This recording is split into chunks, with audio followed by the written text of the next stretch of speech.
بەڵێ سەوارەت بۆ بایکۆتی کە لە دوێنێەوە سعات هەفتی بەیان ئەوبرین پزیشکە نیشتەجێ خوراوەکان ئەوانەی کە دەرچووی ساڵی 2015-2016 بوون و نزیکی 2 مانگ بوو وەکو خۆبەخش داوامیان نەکرد لە بەشە فریاکردنەکان بە شێوەیەکی گشتی لە ناو هەولێر و دەرەوەی هەولێر لە دوێنێەوە دیارە لەبەرەوەی نزیکی 2 مانگە داوامەکەن و ئەمری دامەزرانیان دەرنەچووە بڕیاری بایکۆتیان داوە بەداخەوە لەم حوزی سۆرانیش بڕین تاواریەکە فریاکەوتن کاریگەریشی زۆری کردە سەر ئەو بەشە کە نەبوونی پزیشکی نیشتەجێ خوراو لە بەشە شتێکی سەرەکیە لە فریاکەوتن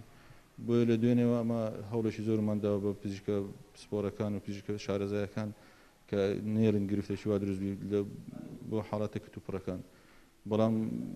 تا ئێستاش بایکۆت بەردەوام و نشکاوە حاڵاتە فریاکردنەکان چارەسەریان بۆ کراوە بەڵام ئەگەر بایکۆتەکە بەردەوام بێ بە دڵنیاییەوە گرفتی تێکرد بەخۆی بە شێوەیەکی گشتی ئەوانە نزیکەی 130 دەرچوونە بەڵام ئەوەی بەپێی ئەو بەدووادا چون ئەو زانیارانێکی ئێمە حتمما نزیکەی 110 نەفەرێک بایکۆتی کردو ئەسنووری سۆران 4 پزیشکی لێرە بەشی فریاکردن یەکی لە نەخۆشخانەی ئاشتی لە نەخۆشخانەی لەدایک بوونیش نزیکەی وابزان 10 پزیشکە بن